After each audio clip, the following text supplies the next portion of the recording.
우리가 여기가 어디죠? 안양이잖아요. 네. 이웃 동네 이제 광명이 있습니다. 광명이. 광명. 네, 광명이 있는데 광명에 국회의원이 이제 두 석이 있는 것 같아요. 광명 갑이 있고 광명 을이 있고. 네. 근데 광명 을에 이제 지금 현재 국회의원이 양기대 국회의원입니다. 그러네요. 예, 양기대.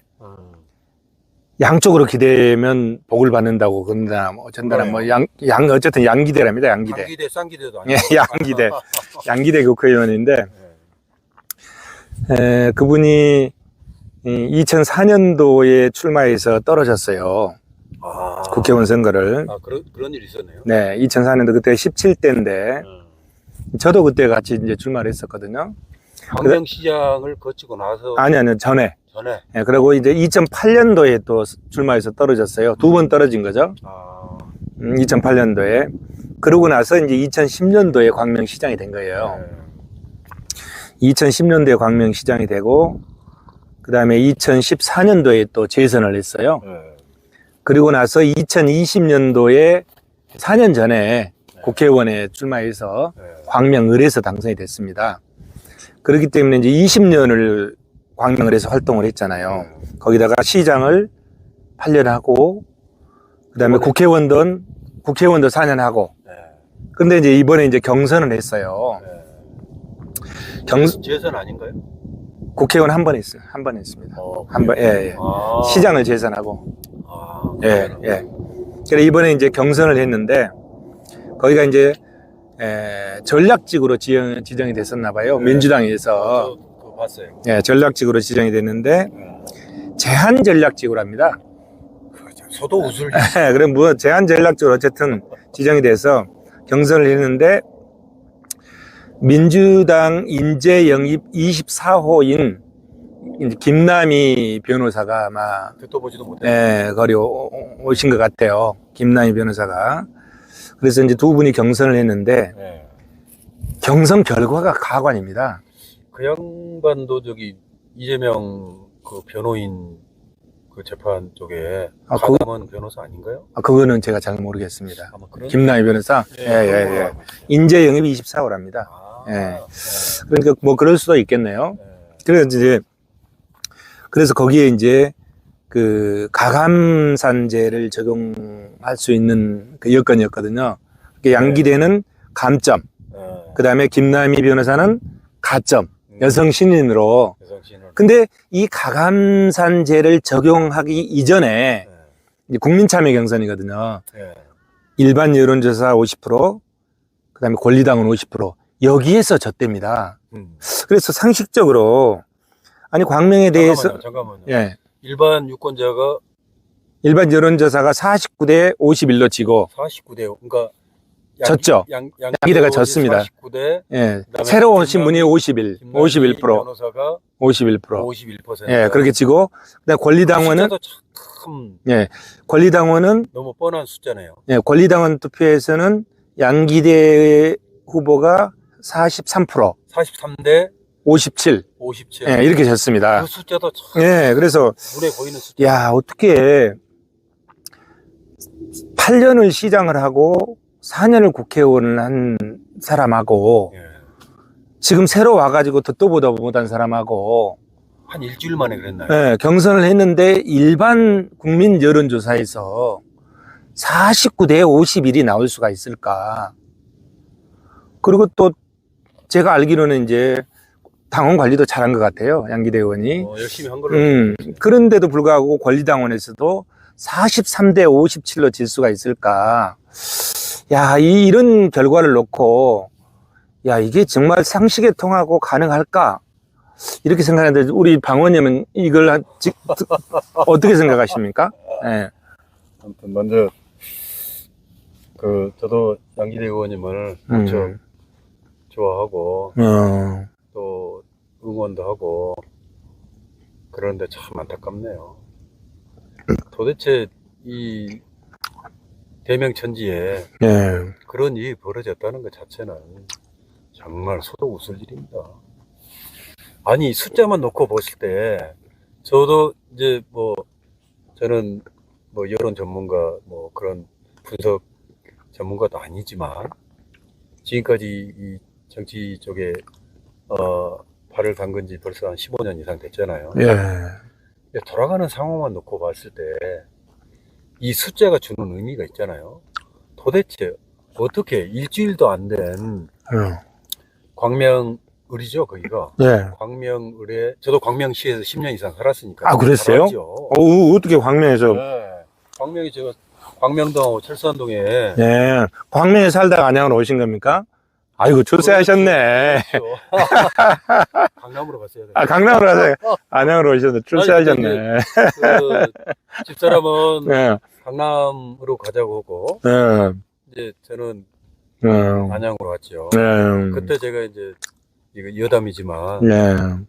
아니 저기 빕새가 그 뱁새. 예, 우리 이제 그 동네 말로 빕새가 예. 황새 따라가려고 가쟁이가 찢어지면서 아. 그때 저는 이제 강남으로 가셨어야지. 집사람 말을 들었어야 돼요. 아. 집사람이 좀 이렇게 배포가 좀 컸어요. 예. 저는 좀 이게 밴댕이 속에서 그런지 모르지만 그때 갔어야 돼요. 예. 그래가지고 안양에 이제 2002년도 월드컵 네. 끝나고 어. 안양으로 왔잖아요. 근데 그 광명 분위기를 잘 알지요. 그러시겠네요. 백재현 시장 뭐 네.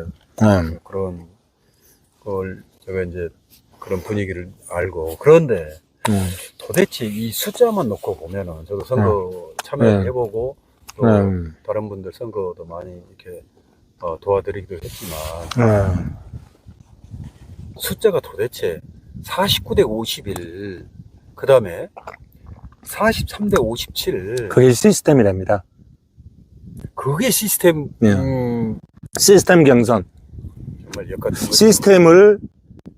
시스템 영어죠. 네. 영어 시스템을 한국말로 번역하면 체계적 이런 뜻인 것 같아요.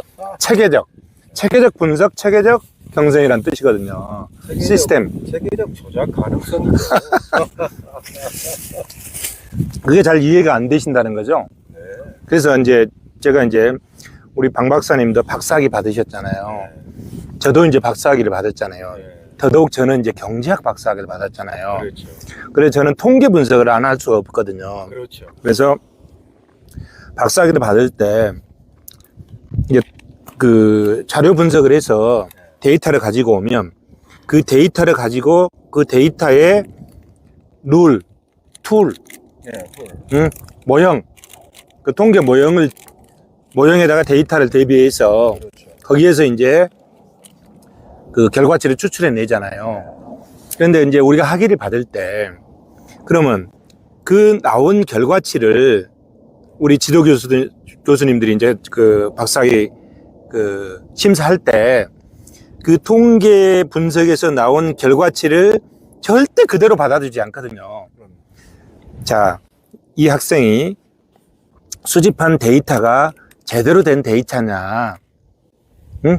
제대로 된 데이터냐. 예를 들어서, 자, 어떤 결과치를 내놓기 위해서 분석을 하는데 그 투입되는 그 요소, 데이터들이 중복된 데이터는 없는지, 그 다음에 영향을 미치지 않는 데이터는 없는지, 또 영향을 2중, 3중으로 중복된 데이터는 없는지, 이걸 검증을 하거든요. 그래야 되겠죠? 그러면 2중으로 영향 미치는 데이터들이 2중으로 들어가게 되면 값이 왜곡되잖아요. 이걸 이런 것도 체크해내거든요. 예를 들어서 통계적으로 표현을 한다면 다공성성 검증을 하는 거예요. 다공성성. 네. 중복된 데이터가 들어가지 않았냐. 이렇게 하나가 영향을 미치고 있는데 이것도 영향을 미쳐. 근데 중복되는 거예요. 그러면 이중으로 영향을 미쳐버리잖아요. 그러면 결과치가 왜곡된단 말이에요. 그래서 투입되는 데이터를 검증을 먼저 하는 거예요. 그리고 그 분석하는 툴이 또 제대로 되어 있는지, 거기에서 나온 결과치가 합리적으로 나온 건지, 이걸 학위를 받을 때 지도교수가 다 검증을 하잖아요. 그리고 나서 그 나온 결과치가, 그래, 이게 쭉 일련의 과정을 살펴보니까 오류 없이 했구나. 그래서 그 통계 분석을 인정해 주는 거거든요. 그러고 나서 이제 그놈을 가지고 어떻게 해석을 하느냐에 따라서 자기가 쓰고자 하는 그 논문이 이제 완성이 돼 가잖아요. 박사학위 논문을 쓰는 분들은 대부분 다 그 과정을 거치리라고 생각이 돼요. 물론 법학은 잘 모르겠어요. 법학은. 그러면 그 데이터 검증이 필요하거든요. 그러면 자, 일반 여론조사 50%, 그 다음에 권리당 투표 50%, 이렇게 해서 거기다 데이터를 집어넣어 가지고 그 나온 결과물만 우리가 알고 있잖아요. 로우 데이터는 이제 까지 않잖아요. 그러면 로우 데이터를 까지 않는 통계 분석은 무효다. 앞으로 그래야 됩니다. 당연하죠. 로우 데이터를 까지 않는 통계 분석은 무효다. 그건 뭐냐면, 그러면 양기대 의원이 경선을 해서 49대 51이 일반 여론조사가 나오고, 그 다음에 권리당원 투표가 43대 57이 나왔으면, 자, 로우 데이터를 보여주면서 이게 이렇게 해서 이게 이렇게 적용돼서 이렇게 나왔다. 이걸 보여줘야 돼요. 당연하죠. 안 보여주면 됩니다. 그 말이 안 되는 거예요. 그러면은 통계적으로 봤을 때 조작일 가능성이 크다. 왜 그러면 제가 금방 말씀드렸잖아요. 학위 논문을 쓸 때 반드시 그 통계 분석한 거를 지도교수가 전 과정을 체크를 하거든요. 그래서 투입되는 팩트, 요소부터 시작해서 나온 결과물까지 이상이 없을 때 그걸 인정해 주는 거거든요. 당연하죠. 이게 시스템이거든요. 이게 시스템입니다. 이게 체계적인 분석이고 이게 시스템입니다. 그런데 정당에서 하고 있는 여론조사는 뭘 투입했는지, 예? 제대로 된 표본을 제대로 추출해서 모집단에서 표본 집단을 추출할 때 제대로 추출해서 투입을 했는지 이걸 알 수가 없는 거예요. 그럼요. 그걸 보여주지 않고 나온 결과물만 가지고 믿어라 하는 거는 이거는 공산주의보다 더 심하다. 어떻게 생각하십니까? 평을 한번 해주세요. 100% 이상 공감하고요. 공감하시죠? 저는 이제 그 말씀만 하시면 저도 흥분이 됩니다. 그래요? 왜 흥분이 되냐면은 나도 당했기 때문에. 아, 그래요? 경선에 참여를 했잖아요. 네. 열심히 했죠. 네. 권리당원도 모집하고 또 주변 또 지지하지 않는 사람도 지지하게끔 만들고 하잖아요. 저 역시 지방선거 때 경선에 해봐서 쓴맛을 봤던 사람으로서 네. 일단 경선할 때 물론 이제 그 모바일로 하잖아요. 네. 그분들이 저를 선택했다고 보내준 사람들, 네.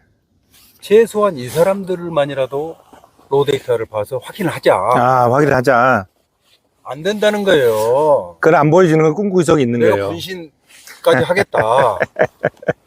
해주는데도 안 받아주는 거예요. 네, 로우 데이터를 까지 않는 거는 다 조작의 심증이 있다. 그렇죠. 후보 입장에서 네. 그럼 좋다. 네. 규정상 로우 데이터를 전체를 깔 수가 없으면은 네.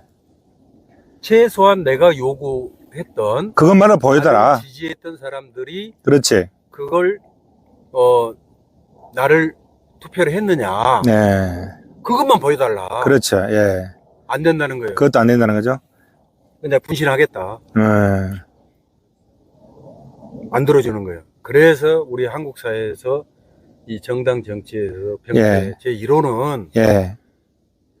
너무 경선 기간하고 이 제기하고 재심할 수 있는 이런 기간이 너무 짧은 거예요. 인터벌이. 예.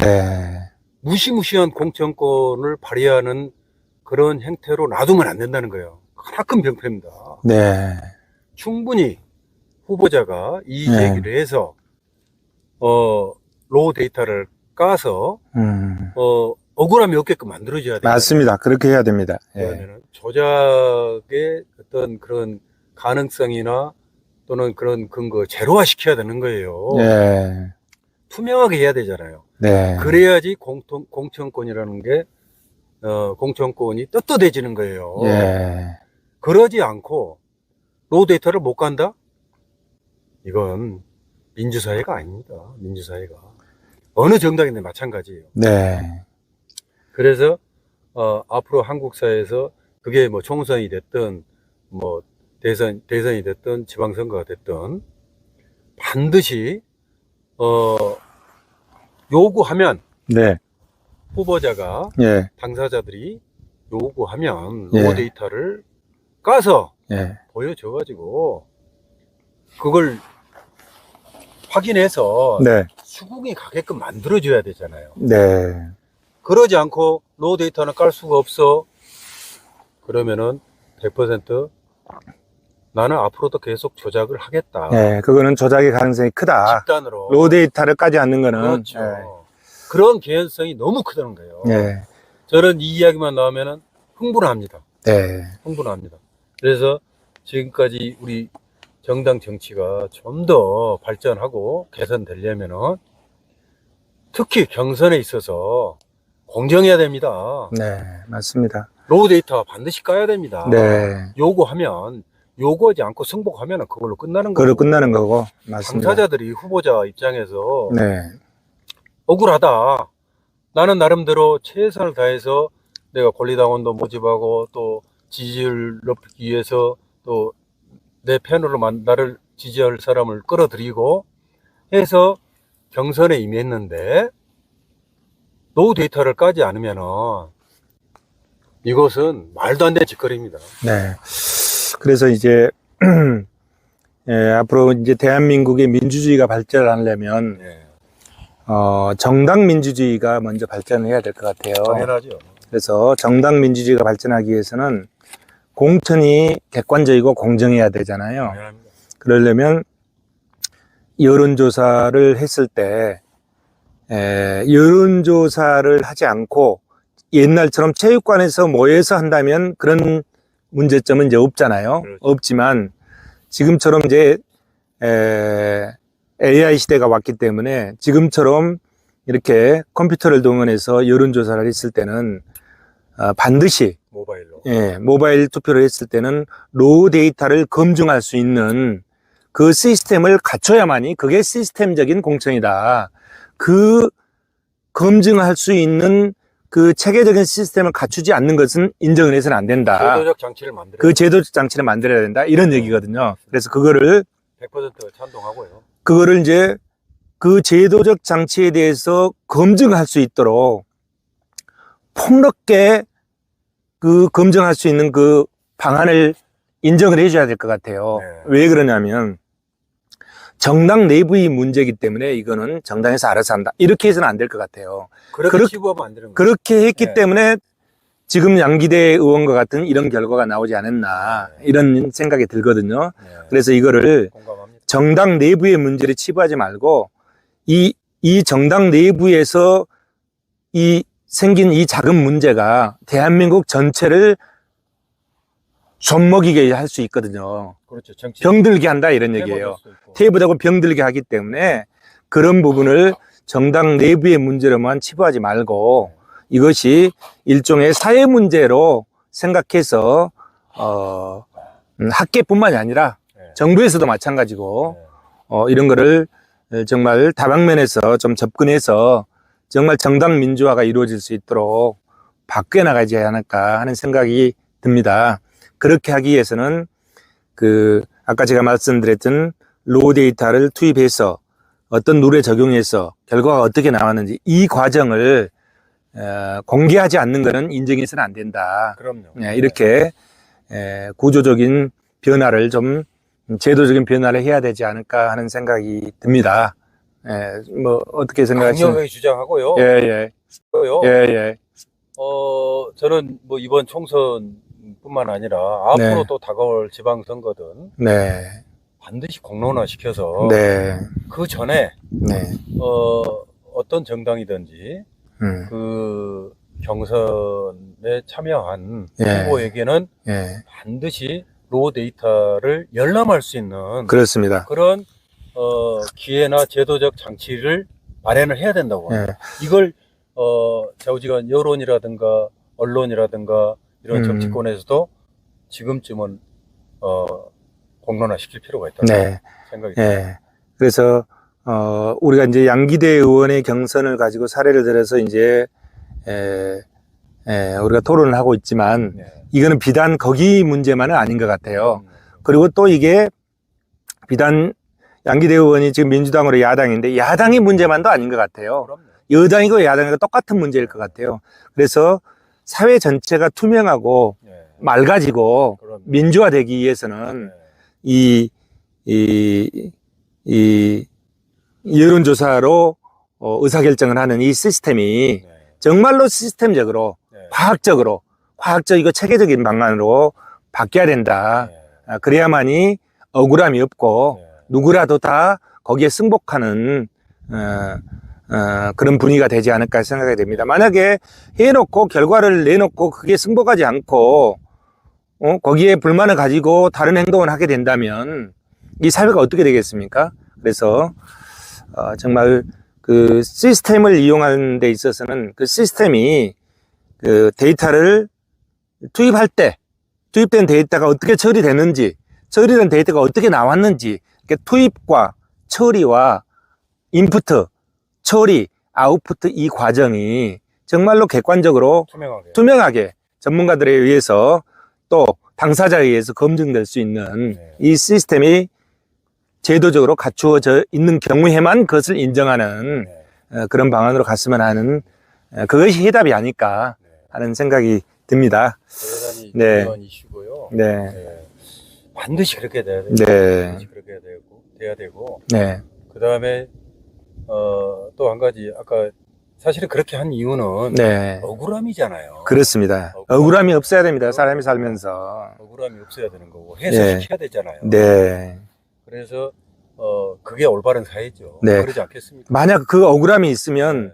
그 억울함을 당한 사람은 언젠가는 그 억울함을 해소하기 위해서 또 무지 많은 시간과 비용을 낭비할 거고 그 억울함이 또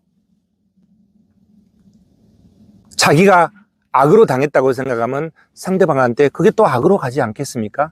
그거는 바람직한 사회가 아니라고 생각됩니다. 그렇기 때문에 투명한 시스템을 갖추는 것이 바람직하다는 생각이 듭니다.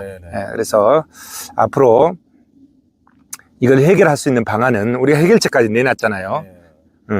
그 시스템, 말 그대로 시스템에 의한 그 과정이 투명해야 된다. 그거를 우리가 박사학위 논문을 쓸 때 지도교수가 그걸 체크하듯이 당사자가 그거를 항상 체크할 수 있도록 보여주는 것이 그것이 억울함이 없게 하고 그렇게 해야만이 정말로 민주화된 사회가 되지 않을까 하는 생각이 듭니다. 그럼요. 예.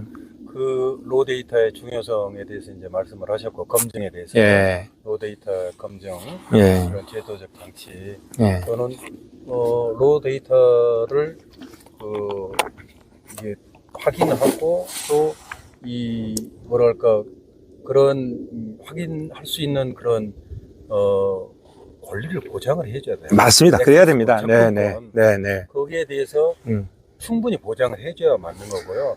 그 다음에 두 번째로는 지금 이제 우리 양기대 의원님 안 됐지만 이 양기대 의원님 이 사례에 결국 이제 이런 생각도 드는 거예요. 이제 갑자기 이제는 이제 우리가 대화를 하잖아요. 평소에 갖고 있는 이 경선에 대한 인터벌 기간, 뭐 충분히 이제 경선에 임하는 뭐 그 후보자들 그런 입장을 이제 대변을 해서 이런 생각이 들더라고요. 너무 공천권이 무시무시하다. 공천권을 뭐 이렇게 무용지물화 시키자는 취지는 아니고, 아까 이제 그 서두에 말씀을 드렸지만, 좀 인터벌을 좀 길게 가질 필요가 있다. 경선에 대해서 좀 본선하고, 이 기간을 인터벌을 좀 주어서 억울함이 없게끔, 그러니까 그 경선하고 그 다음에 이의 제기하고 24시간 내에 이거 48시간 내에 이의 제기를 하라는 거잖아요. 그리고 48시간 해가지고 재심 신청해서 그냥 속전속결로 끝내버리잖아요. 그리고 덮어버리자는 이야기잖아요. 그 안은 썩어 문드러졌는데. 그러니까 로 데이터를 그 시간 내에 보여주면 되는데 그것도 안 보여지고. 그러니까요. 그래서 제가 주장하는 것은 정치가 한 단계 더 업그레이드 되려면은 네. 충분한 이의제기와 재심 기간을 주고 네. 거기에 검증할 수 있게끔 로우 데이터를 네. 검증할 수 있게끔 제도적인 장치를 마련할 필요가 꼭 있다. 그래서 네. 물론 로우 좋습니다. 데이터의 중요성하고 네. 맞물려 돌아가는 이야기지만 네.